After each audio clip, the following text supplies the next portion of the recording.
Hey, what's up, guys? Welcome back to the channel. I'm Brother Minister Cepeda, the establisher and the operator of a holistic ministry that was designed to provide you guys with some nourishment for your mind, your body, and your spirit. The methods, the tactics, and strategies that I utilize to accomplish these goals are by way of philosophical consultations, ISSA certified fitness training, and clean-hearted spiritual teachings and practices. That's what I utilize. That's my strategies for helping you guys keep a balance of those three major areas of our lives, because if either one falls out of balance, obviously it affects the entire picture. One cannot be at their optimum in anything if they're out of balance in any area. So I'm a huge fan of balance, and in addition to the services that I provide, I also provide services that I'm very passionate about as well. And these are services of youth and young adult mentoring and counseling, as well as good old-fashioned motivation and inspirational speaking. So visit my website at treeoflifeoutreach.com and be sure to read over the bio, be inspired, be encouraged by it. I know of no one who can afford to go without inspiration or additional inspiration with everything that's going on the planet. So whether the particulars of my bio resonates with you or not, at the beginning, middle, and end of the day, it is a very inspiring story. It's not about me so much as it is about He who has sent me and He who has guided me through everything that I've been through and continues to guide me through everything that I'm going through and the world is going through as well. So thank you guys for tuning in. Hit the like button, hit the subscribe, and leave a comment. And I really do appreciate you guys for allowing me to share this message with you today. We're going to talk very briefly about the unseen hand. The unseen hand, and those of us who are able to perceive it. But before I do, I want to start by apologizing to Mr. George Floyd's family. I made a video a couple days ago and I was referring to him by a different name, and I definitely apologize for that, guys. There's no excuse for it. I can attempt to explain it without making an excuse for it as best I know how, and as simply as I know how, and that's just by saying with all that was going on, I was moved by it, and I just got carried away with getting the message out, and I didn't research the particulars as I should have with regards to the individual's particular name. So I do apologize to him and his family for that, and I want you guys to know that my thoughts, my concerns, my prayers, my well wishes are genuine towards you guys and for you guys, even though I may have mistakenly misquoted Mr. Floyd's name. So again, I apologize for that. My contact information is on the website if you guys are interested in an outside of the box approach to healing, restoration, and things of that nature. So we're going to move on with the video at this time, guys. But I did want to start by offering that apology, because when you do something wrong and you know it's wrong and you know that you owe an apology, I've always been raised that just like anything else, if you owe someone something, then you should pay it to them right away as soon as you can. So I wanted to start today's video by saying that.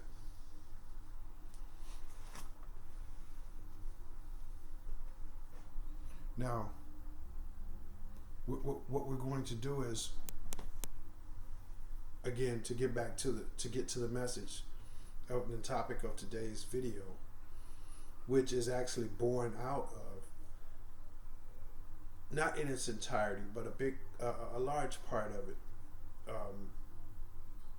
is born out of instances, unfortunate tragedies like what happened to Mr. Floyd, as well as the unfortunate and saddening situations and circumstances that are both similar and like his, as well as those that are totally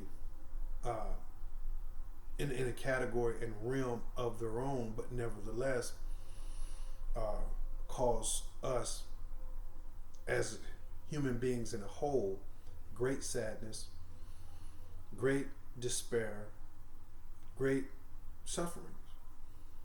So all of these different situations are at the apex of this video, and Mr. Floyd unfortunate murder, and very saddening and disturbing murder,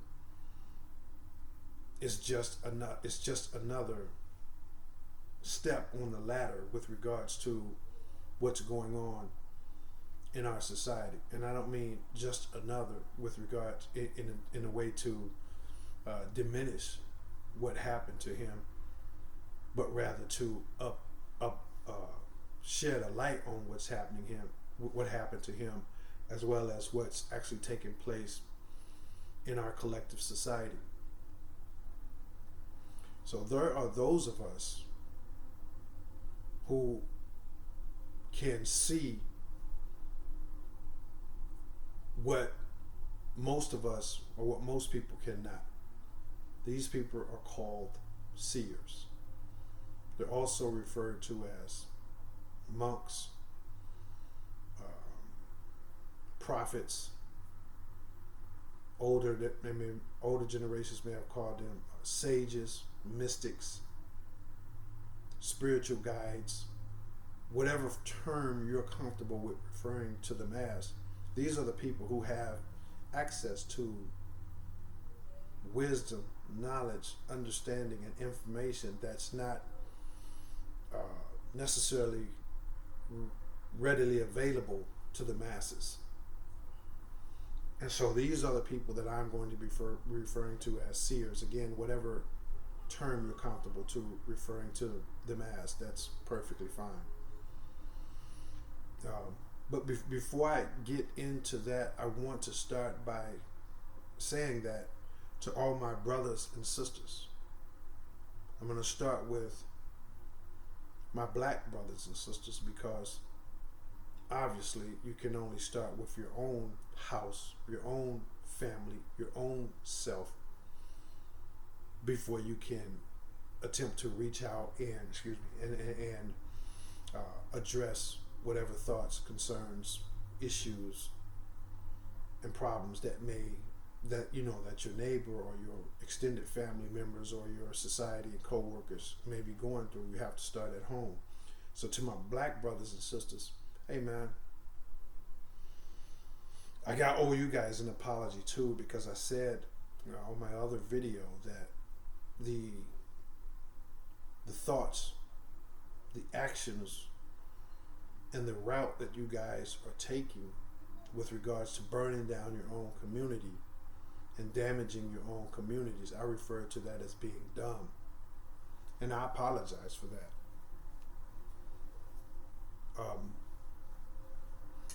I really, really apologize to that. Dumb was not that was a verbal oversight. That was a verbal blunder on my part. And I apologize for that. I could have used better, more effective, and more appropriate language to get my point across. And it's only my greatest hope that you guys will accept my most humble and sincere apology. Because, again, at the beginning, middle, and end of the day, I understand what you guys are going through. I can relate to it wholeheartedly.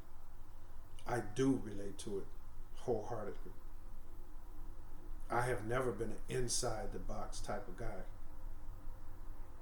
And I just wanted to say that to you guys, because I may have came off dismissive and unthoughtful as well as ill-intended.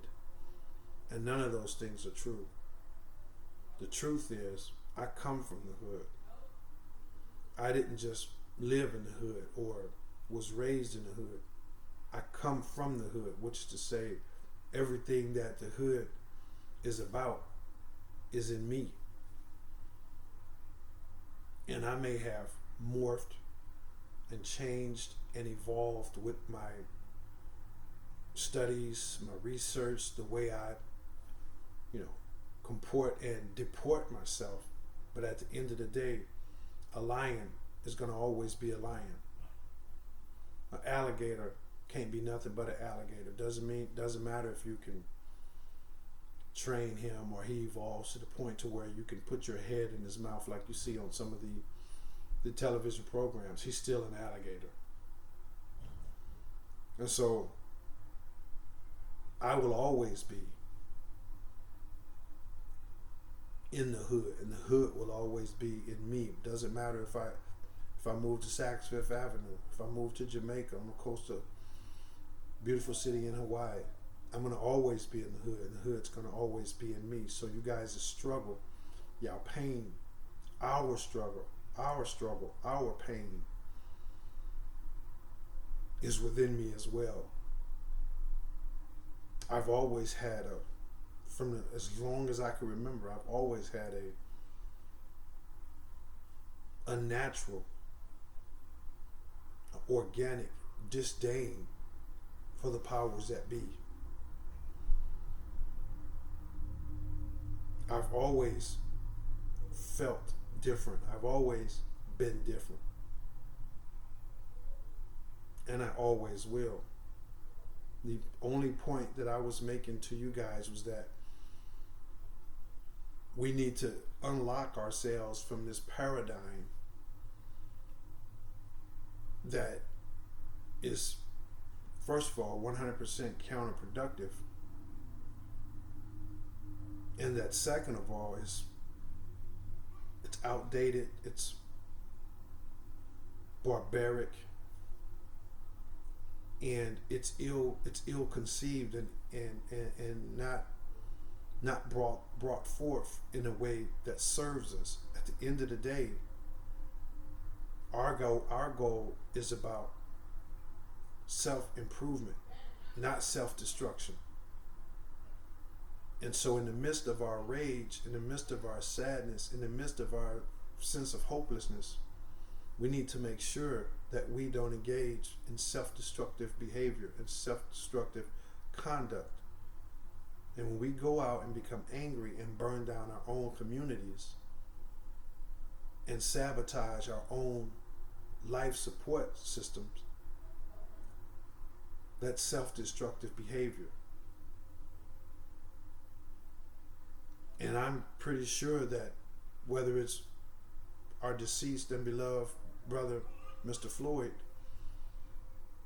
or Trayvon Martin, Martin Luther King, or any decent human being who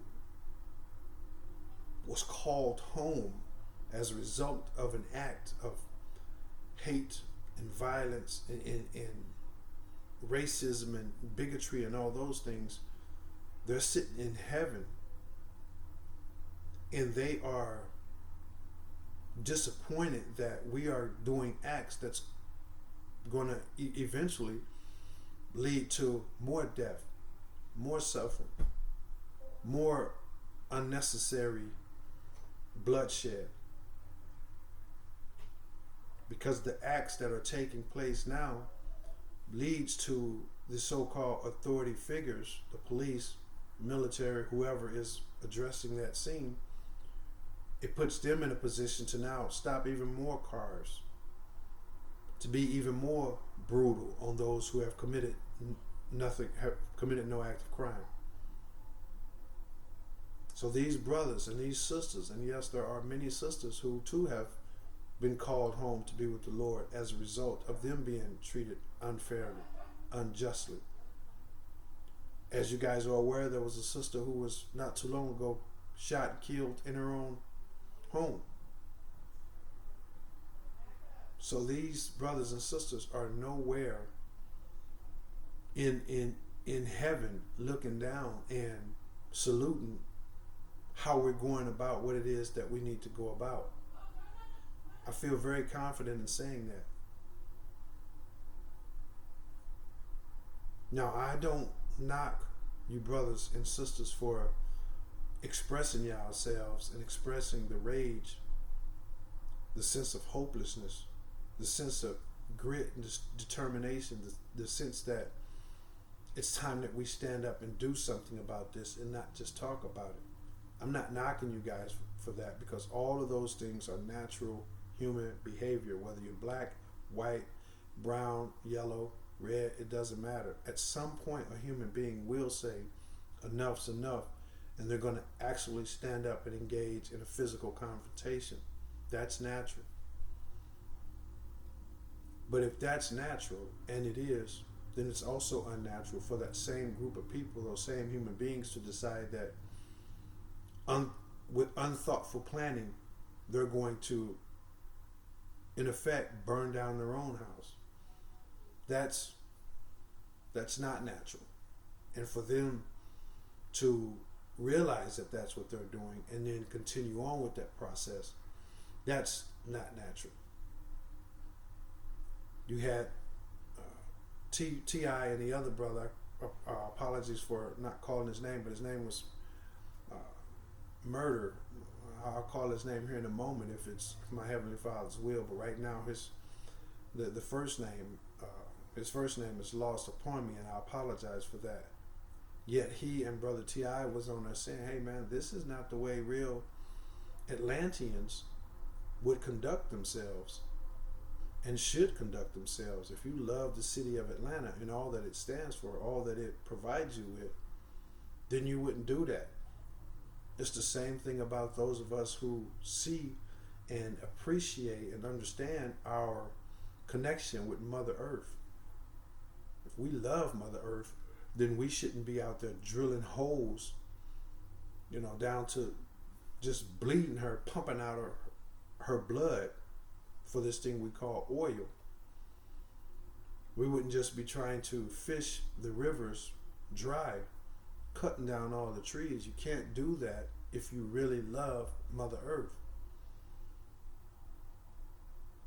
And although we may get sidetracked and lose our way from time to time, because the trees is going to build our houses and our shelters, and the fish is going to feed us, and the oil is going to power to a large degree our society. We may have lost our way. Everybody's fallen down. But it's not about how many times you fall, it's about how many times you get up. So the moment we realize that those things are extremely counterproductive, then we should begin a path on how we can begin and then continue to minimalize those things. And we're smart enough to realize that where there's a will, there's a way. So eventually, once we begin this process of minimalizing these things, we can eventually eliminate them altogether. And this is the same thing with acts of violence within our own community as a result of our rage. I believe, in my opinion, I genuinely think that we have been locked into a outdated paradigm that tells us that we have to stand up and fight for ourselves in this particular way. And I'm here to say that there is a better way for us to fight. And even if it involves physical confrontation at times, from time to time, then so be it. But we have to go by it in a more thoughtful and a more constructive and a more comprehensive manner. And we're smart enough, we're intelligent enough, we can figure out a way to do that and not put ourselves at a greater risk of allowing the opposition to utilize our actions as justifications. They're going to do what they're going to do anyway, but we don't need to give them any room to feel like they can justify that. And that word opposition just perfectly, it's precisely segregative of the topic of this video. which is the opposition. I think we've also, as human beings, been locked into this paradigm that continues to hold all of us in bondage. And that is our inability to truly, truly acknowledge and recognize the true opposition. Now this, I'm sure, is going to be controversial with what I'm about to say, but controversial or not, this is the truth. And I know we live in a society where the truth is new black. Nobody wants to hear the truth. No one wants to see you or me or anyone else really, really walking in truth. We say we do. We may want to see that on the surface, but at the end of the day, a large part of society is frustrated, feels infuriated, intimidated, and outraged by someone who is willing to stand in their own truth. You're not supposed to stand in your own truth these days. You're supposed to fit in and blend in with what society has deemed to be the truth. And so the truth that may be controversial is that the true enemy, guys, is not the white man. Not per se. It is not the white man. It is someone who's so far above race and ethnicity. They have transcended even the meaning or the definition of those words. There's a very, very small, less than 1% of people on this planet who don't care anything about race. They don't care anything about gender. They don't care anything about rich or poor or black or white or anything in between. All they care about is power. All they care about is power. And the only way for them to have attained this would-be power that they have, and I say would be because it's power if we would let it be. So it's not real power, it's would-be power. And we could end it if and when we choose, we would, because we certainly can. These people have realized way back in the most ancient of times that the way to gain the power is to keep all the people fighting against themselves. Now to my black brothers and sisters, yes, we have to address this as a people, as black people. Yes, we have to confront this head on as a people. But we need to do so in constructive ways, and while also embracing the fact that our enemy is it's bigger than white people. This system does not care about white people. It promotes the idea. It promotes the notion. It has certain things set in society for where if one is not aware, it would easily appear as though they favor white people. But that too is just a part of their scheme. They killed JFK, and they sent Martha Stewart to prison, and the list goes on and on. If you get out of line with this system, if you don't line up with the system, they'll rake you through the coals just like they will anybody else. But their strategy, their tactic, Doesn't matter who they necessarily put on the top and who they put on the bottom and who they put in the middle and who they send to the north and the south and who they have sectioned off in the east and the west.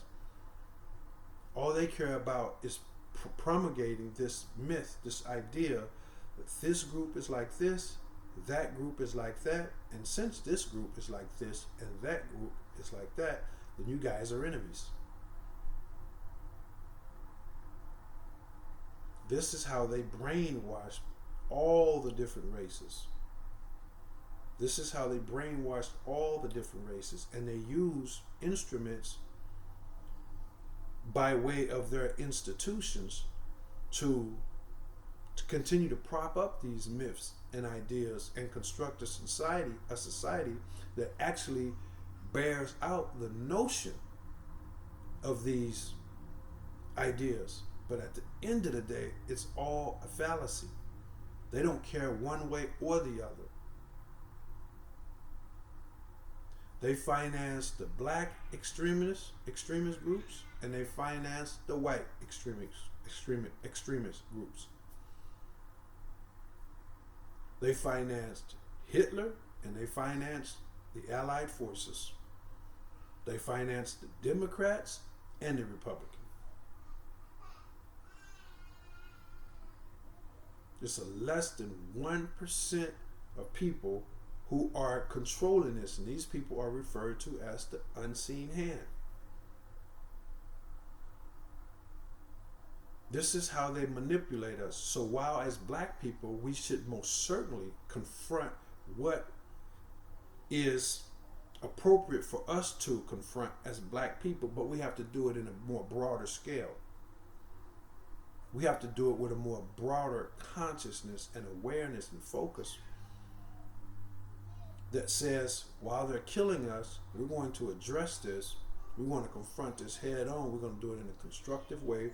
And we're going to also keep our eyes on the big picture, that it's all being done to help us, to get us to view this race of people as that, and to have that race of people in turn continue to look at us as being thugs and hoodlums or whatnot. Even the races of people that they have established as being, the most intellect race of people on the planet, and so forth. This is a vast, almost unimaginable construct and system of less than 1% of the people who spend all of their time studying the human mind, the human psyche, so they can manipulate it and continue to stay in control. So we have to learn to be able to see beyond just what's happening with us. Whether you're white, black, yellow, green, purple, it doesn't matter. Because until we decide to look people our head out and look over the bridge, or look over the dung pile, if you will, because that's where we all are. That's exactly where we all are, in the dung pile. Your particular block, your particular community may be doing better than that particular community. But what good does it matter? What good does it do if your community, your sect of people are doing well and the rest of the planet sinks? Then it doesn't matter if it's sunny in your backyard. But they have tricked us and continue to trick us by way of their institutions to uphold these notions that, if they're gone, if the world sinks, if it's sunny in your backyard, you are going to be okay, because all you need is you and yours. And that's a fallacy. That's a lie. And there are those of us who know this. There are those of us who was not changed by the change. There are those of us who, again, the ancients would refer to as seers, mystics, prophets, you name it, clairvoyance. There are those of us who can see this unseen hand and can see the truth about what is really going on. And it's time for those of us who can actually see this unseen hand and see how it's utilizing things like Mr. Floyd's death and Trayvon Martin's death, how it's using these different things to keep us pitted against each other, so we never see who the true opposition is. There are those of us who can see this. There are those of us who can see how they promote one group or one race of people and denigrate another. How they affect and put this group of people in this type of viewpoint so far as society looking at them a certain way, and then put that group to where society is looking at them from a certain pattern, and they use all of this against us. There are those of us who can see we were not changed by the changes. We were not changed by the change. The change in that they turned up their intensity with regard to dividing and separating us. The change that a lot of their tactics would go from covert to overt. It's in the open, but still only those who have the eyes to see can see it, because the masses are too caught up in their own community,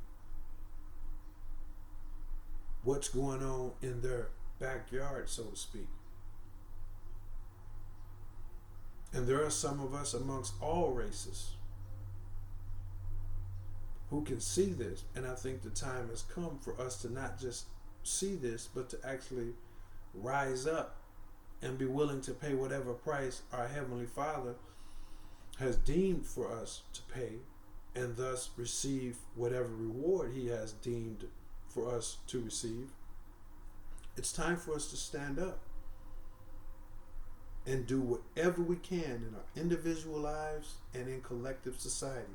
We can no longer afford to sit back on the sideline, because the battle lines have been drawn, and there is no more in between. Because if you're sitting back and you're being quiet and you're not trying to get this message out, you're not trying to be the best person that you can be, then you're on the other team.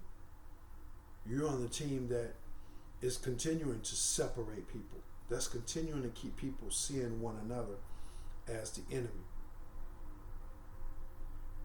So we have to move beyond this, guys. We have to develop strategies and tactics on how we all can unite, because we need each other. We need each other. Your race, your group of people, your ethnic background brings something to the table that only you can bring, that only you can provide. The next guy's race, his ethnicity, his culture brings something to the table that only that group or race of people can bring to the table, and so forth and so on. And we need all of these races and groups and ethnicities to bring all of their skill sets to the table. This is how you create the masterpiece called the human race. You can't leave something out because you don't like it. You can't put these people down because you don't like it. You can't put those people up because you favor them. That's a fallacy that's been sold to us, guys. So while we continue to be mindful of the world around us and what we need to do as individuals, as responsible members of society, we can empathize and sympathize with one another. I can sympathize with those who are going through the fact that this was predominantly a country that they predominantly ran. Not predominantly, that they ran with an iron fist. And now their population is getting older and older, and they're not reproducing as fast, and they feel like they're losing control, and they have complaints and issues about this group of people or that group of people being able to get scholarships, being able to get special considerations because they are considered the minority, and the majority have been so used to being the majority, they feel like it's all slipping away from them. I can relate to what they're going through.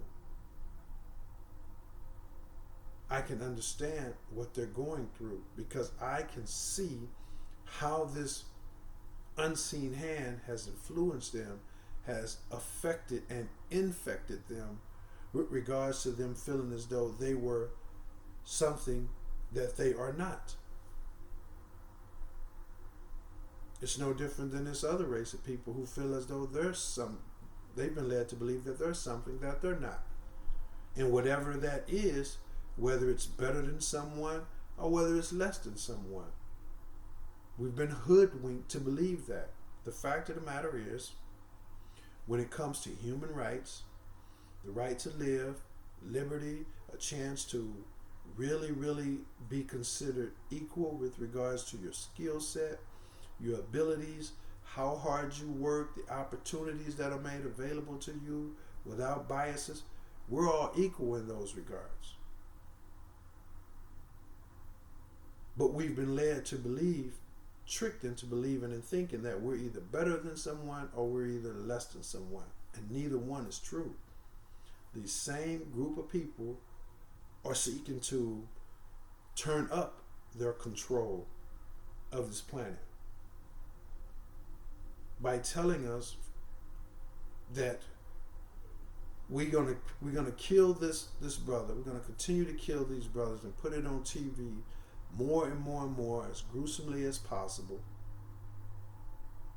And we're gonna reinstill you guys the notion that these white people, these police, they're the enemy. We need you guys to keep thinking that. And we're gonna put in these people head, these white people head, by showing you guys on TV looting, talking about your crime rate, doing all kinds of wild, crazy videos, y'all rap songs. We're going to use this to convince them that you guys are a bunch of hoodlums and that you guys are better than them. So for those of us who can see these truths, it's time for us to do what we can. Make a video, pass out a flyer, step out of the shadows and be kind to someone that you know is worthy of kindness, regardless of their race, regardless of their financial standings. My dad, may peace and blessings be upon him, had a saying that he said frequently, like, what's the use in knowing better? What's the use in being better if you're not going to be better? And we're not being better if we can see this unseen hand operating in our lives, but we're not doing anything about it. Or what we're doing about it is exclusive to what we're doing about us, in our families, in our neighborhoods. And please get me right, yes, whites, blacks, Asians, Hispanics, yes, we have to start with our own houses. Yes, we have to cleanse and renew and refortify our own houses and make sure that they can be strong and preserved and sustainable, come this or that and the other. But once we do that, then it's incumbent upon us as true, loving individuals operating from a template of natural, organic thoughts and ideas and intentions about humanity as a whole. So this is what we have to do, man. This is what we have to do. There are those of us among each and every race. And my information, my contact information is on my website, treeoflifeoutreach.com. If there's anyone who has some thoughts, some ideas, some recommendations about what I can do personally, and or what we could unite and do, contact me. Because I've decided that no matter what, I'm not going to live my life in accordance to what this unseen hand is attempting to manipulate me and society into living. And I'm confident that I'm not the only one who has made this decision. So with everything that's going on, it's important for us to realize that we need each other, and that we should stand up and stop allowing this unseen hand to promote this lie that your struggle is with that race, and your race and your struggle is against that race. No, all of our struggles are against this less than 1% of people on the planet. And this less than 1% of the planet has been orchestrating and planning continually, constantly, and very methodically moving along with this plan to get us as divided and more divided as possible, until we're so divided that they could swoop in and knock off this race of people, and so forth and so on. Does anyone feel like social distancing is a natural and organic path of human beings? We are at our very essence, we are social beings. We are social, we are interactive. Doesn't matter where you came from. If my ancestors saw your ancestors out in the hunt, or in a forest fire, or fighting a wild animal or whatever, we assisted each other. When my ancestors saw your ancestors, or vice versa, and there was hunger or disease, we assisted one another. If we needed to hunt together, if we need to shelter together. We're not antisocial beings. We're social beings. So the very notion of social distancing is absurd. It's absurd, and there's a reason why this unseen hand chose that term so exclusively, so precisely. They could have easily chosen a different phrase. They could have, 6 foot safety. Keep a 6 foot safety range. Keep a 6 feet stand free zone. Anything to get their point across that since we are entering in this so-called pandemic, since that's what's going on, they could have chosen any word to get their point across, any phrase to get their point across. So the phrase itself, social distancing, was very assiduously chosen.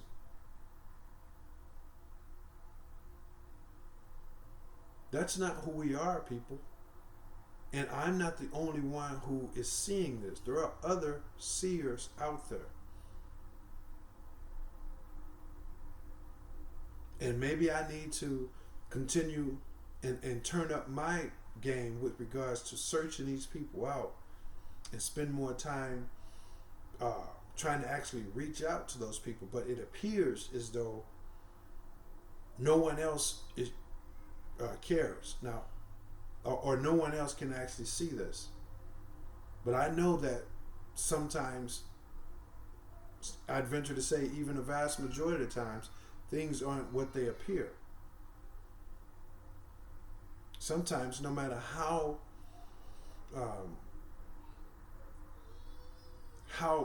clearly it appears to be something, no matter how obvious it appears to be something. It could be something else. And that is, no matter how much it appears that this group is your enemy, that race is what's keeping you down, this race is what's a threat to you, no matter how obvious it appears, things aren't always what they appear. So we have to peel back a layer of the onion and look and see deeper. Those of us who have the eyes to see. This is not for most people. Most people can't see past the biases, the racism, the economic standings, and what this less than 1% has programmed us into seeing and thinking about ourselves. Most people cannot see past that, and that's okay. We don't need everybody to see. It's not meant for everybody to see.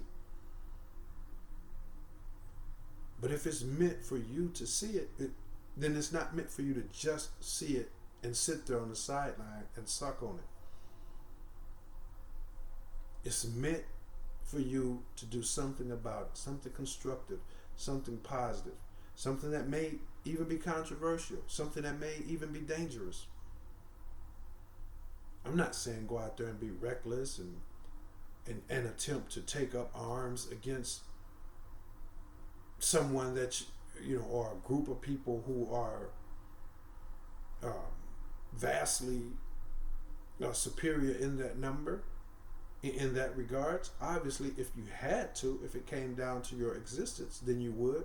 But if you didn't absolutely have to, you're not going to engage in a gunfight with a knife. So I'm not saying that. I'm saying there are positive, constructive, healthy, beneficial, comprehensive, and practical ways for us to get our point across and to get our mission completed. Us as black people in what we have to address, white people as white people and what they have to address, the Asian community, the Hispanic community, and so forth. It's incumbent upon us to do what we need to do within our own families, our own ethnic families. But it's incumbent upon us to do that while seeing the broad picture and not allowing ourselves to be manipulated into thinking that race is the problem or that race is the problem. So if you have eyes to see, then let us see. Let us put the word out about this unseen hand. We don't have to be out there doing anything reckless or unthoughtful. If you are a seer, that means this Holy Spirit is in you, and it will guide you and me to take the steps that we're supposed to take. And knowing that we will be provided for, we will be protected, and that can't nothing happen to us except what's predestined to happen to us. So we don't have to fear. But for us to have eyes to see and then close our eyes by way of just focusing on our individual families, our individual races, that's not it, guys. And if you look deep into your heart, you can see and you will know that the words that I'm saying is true. That's not it, guys. That's not the way out. Because they're just going to knock off one group of people at a time. I'm not sure exactly how the wording went, but one man went to another man and asked for help, and he said, no, that's not my people. That's not my family. And so the person that the group that he refused to help became no more. And then someone else went to him and said, hey, look, we need help, we need assistance, this is what's happening, and he refused to help them. And his kind and his people, he refused to help that particular kind and ethnic group and race of people. And then another man, another race of human beings went to him and said the same thing, and he said no, he wasn't going to help. And then all of a sudden He needed help. And then he looked around and realized there was no one there to help him. All those people that he could have helped, he didn't help any of them. And this is what this system is planning to do, to keep us so divided so it can easily control all of us and knock us all off. Whatever their plan is to knock us all off, they can do it with us steady focusing on each other, because at the end of the day, there's only one race, and that's the human race. So there are other seers out there.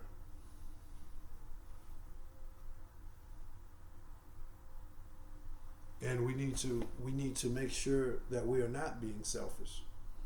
That we're not being selfish with our finances. It's not just about you or me and my family. Again, this is all of the under the umbrella that, sure, yes, self-preservation is the first law of nature. We all get that. But what I'm saying is, once you have done what you know that you needed to do, and you and yours are preserved, whether it's just you and your family, then you and your neighbors, then you and your community, then you and your entire race.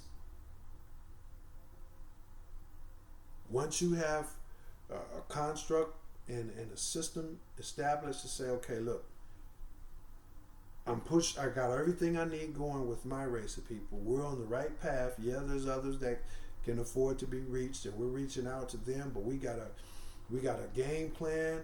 It's in effect, it's working. Then it becomes my responsibility and your responsibility to go out and seek others outside of your race, to start looking for those who are worthy of the teachings, the information, the resources that you have, and start building them up. Because a house built with just one beam is not going to stand. You need a supporting beam, you need a foundational beam, you need a header beam, you need all these different beams in order for it to stand strong. Yeah, you could plant it, but it's not going to stand for long. It's not going to stand for long at all. So let us move outside of this notion of selfishness that's been handed down to us. We're not selfish, not organically, not left to our own growth and natural evolution. So whether it's with your workout, your your time that you're spending towards study, if you collect all this information and then don't share it with anyone except for you and yours, then shame on you.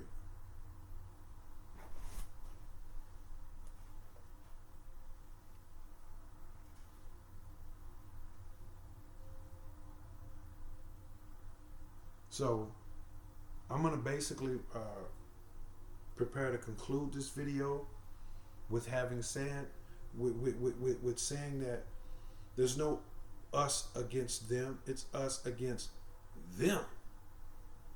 It's not no us against them, as in white against black and black against white and Latins against Italians. Latins against Hispanics. It's not that. It's all of us against them. Them being the less than 1%. And us trying to get out of here without realizing that, it's just not going to work. We need each other. We need each other. We need all the different colors in the rainbow for it to be a complete, beautiful, and fulfilled rainbow. We need all the colors. It's not going to be complete. It's not going to be finished. It's not going to be naturally organic. It's not going to be sustainable if there's not every single color in there. So I'm going to prepare to wrap this video up. It's a good old-fashioned divide and conquer tactic that's being used, and we need to see past it. I've said it a couple times. I'll say it again in closing, that obviously whoever you are, wherever you are, you have to secure your own, whatever problems and issues that are addressing you and yours, you have to address. You have some of my white brothers and sisters who were stand-up guys and realized that The government was just taking more and more of their land, taking more and more of their property.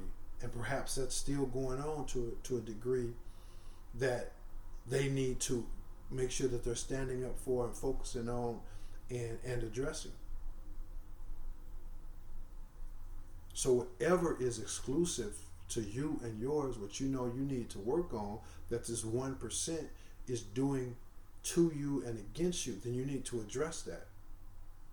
But again, you need to address that with the big picture in mind, and not seeing it as, it would be so much easier if these people wasn't doing that. It'd be so much easier if these people wasn't in the way.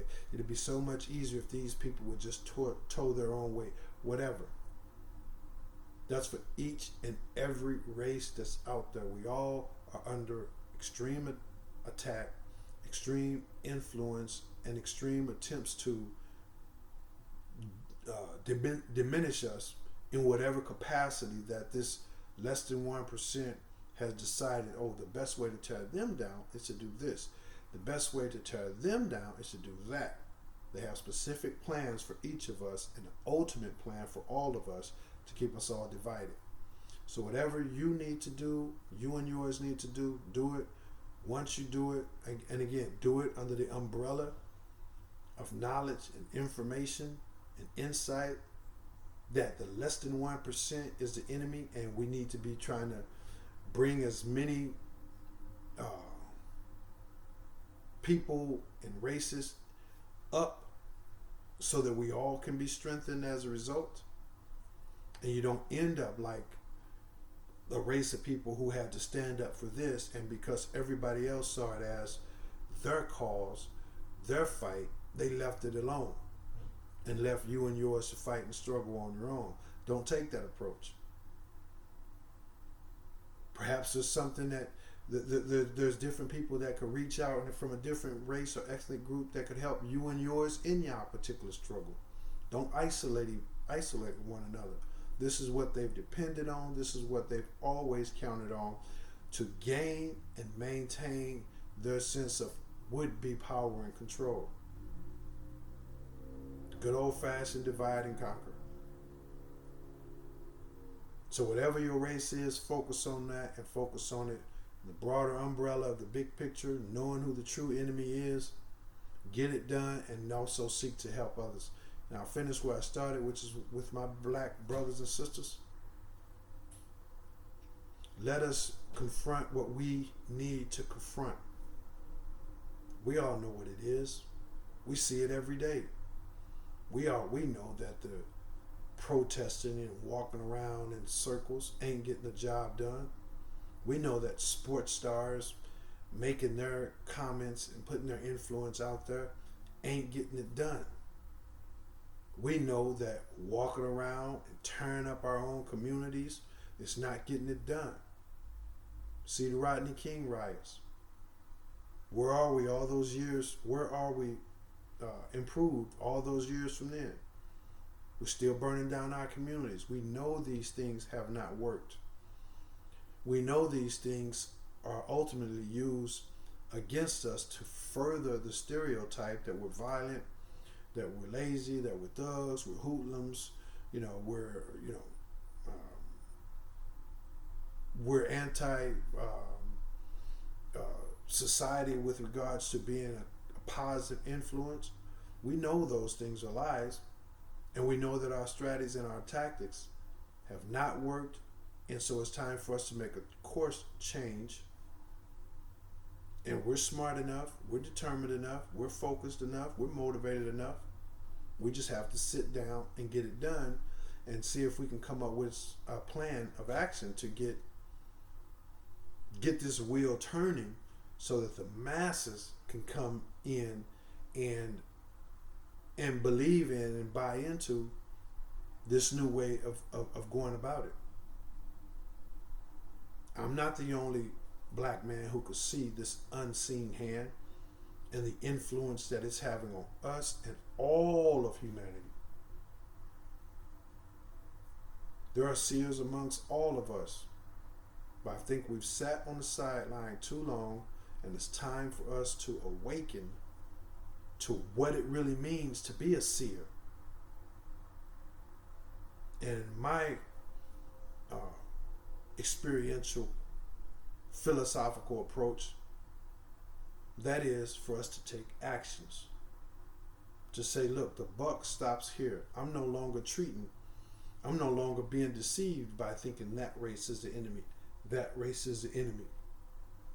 I know who the true enemy is, and I know that that race to some extent, or that race to some extent, may indeed be my enemy because they have been brainwashed into believing that they're my enemies. So I have to watch myself. I have to guard myself. And this goes for the other races too. We have to watch ourselves. We have to guide ourselves because most people have drank the Kool-Aid. But at the same time, even though you might view me as your enemy, I'm going to take the precautions to make sure me and mine are safe. But I'm not going to view you as my enemy, not just because the television said, not just because of decades and decades and hundreds of years they way back to even before the slavery. Hundreds of years had brainwashed and indoctrinated me and mine into thinking that you are my enemy. I'm not going to have that approach. I'm going to have a still, calm, focused awareness that says, yeah, I know how media has probably brainwashed these people and those people into viewing me. I'm going to be aware of that. I'm going to take the necessary precautions to make sure I'm safe and protected. But I'm not going to go into that situation just brainwashed into thinking that because the enemy said you're my enemy, that you're my enemy. I'm not going to do that. And I would encourage the rest of the seers to take this approach and to do what we can to unite. Also, while realizing that some of this stuff is just good old-fashioned Bible prophecy, some of it has to be. We cannot go around it. But if we are seers, we can have an influence, powerful and positive influence on how it all ends and what is left standing and what we build with after it all ends. So being a seer and just sitting on the sidelines, you're neglecting your duty. You're neglecting the opportunity to put forth your influence to make sure that, hey, if it falls, this is what it can fall into and what we can build up after that. So that's what I have for you guys. Thanks for watching. I do appreciate it. My thoughts and my prayers are with each and every human being of each and every race on the planet who is attempting to be the absolute best that they can be and who have this seer knowledge. They can see what's going on. They can see how we're being pitted against each other. They can see how the less than 1% is manipulating and targeting all of us. For those guys, and even more so for those who are willing to stand up and speak up about it, I send you tidings of joy, good blessings, prosperity, promotions, and provisions. So I start each and every one of my videos, guys, by requesting that you go to the website, read the bio, pass that word on to someone, as many people as you can, because I'm not here by me. There's nothing special about me at all. Absolutely nothing special about me, but there's everything special about he that dwelleth in me, and there's everything special about he that dwelleth within you. So that's what it's all about. That's my purpose for requesting that you guys go to the website, read the bio, and spread that story. So I start each and every video with that. I finish each and every video with this. I don't know all of y'all, but I do love all of y'all. Just because that sounds funny, sound cliche, sound weak, sound whatever, it's true. And I'm talking about that real love. That real love that says, I love you regardless. And if you get out of line with me in a way that I have to stand up, protect myself, I will not hesitate. Not for a second. not for an instance, not for a moment. So this is not that fake little soft Pollyanna love that you might think of when you hear a grown man saying that he loves everybody. I love you in a good way to say if you get out wrong with me, just like my kid playing with a socket or running in the street, I love him. But I'm going to give him something to think about too. He ain't going to play with that socket no more. So that's the kind of love. And I'll help you, just like, again, to use the analogy of my kid. I feed him, clothe him, I ride with him, I cry with him, I fight with him, I sleep with him, I lay with him, I joke with him, I do all these things. But if you get out of line, that's what I got for him. And I'm going to continue to do all those things. So this is the kind of real, holistic, or an organic love that I have for each and every last one of y'all. So I like to mention that because that's a truth. Here's another truth, an actual mantra in which I live my life each and every day. And that is, if you are feeling bad, go make somebody else feel good and you'll feel better. If you are already feeling good and you go make somebody who's feeling bad feel good, then you'll go from feeling good to feeling phenomenal. That's just the way this thing works, guys. That's just the way it works. Unfortunately, the powers that be, the less than 1%, they know this, and it's been used in reverse against us. So when people feel bad, the first thing they go do is they try to make somebody else feel bad, try to project their badness, their negativity onto that person. So that's why, another reason why we're in this boat, because people don't really, a lot of people, the masses, and it's not meant for everybody to get. That's fair. I don't knock them. I don't judge them. But for those who have the eyes to see, let us see. But so that's what was being used against us. And now that we know, then we can change this. One person, one life, one soul at a time. So that's just the way this thing works, guys. Thanks for tuning in. You guys have an incredible day. Keep your thoughts up. Keep your prayers up. And remember, you have to know that you're blessed in order for you to continue to be blessed. And for you to be blessed in the first place. We have to know it. Okay? So I love all of y'all. Stay strong. Stay blessed because you are blessed. Talk to you later.